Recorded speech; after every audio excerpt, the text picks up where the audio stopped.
విజయవాడ పశ్చిమ నియోజకవర్గంలో ఉద్రిక్త పరిస్థితులు నెలకొని ఉన్నాయి. TDP sitting MLA Jaleel Khan ను పోలీసులు అరెస్ట్ చేశారు.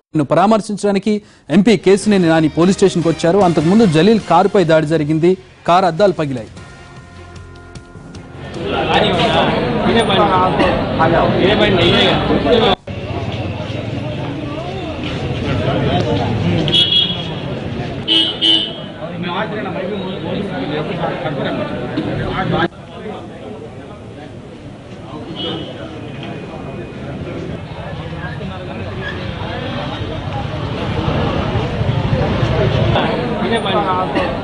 ये बन नहीं है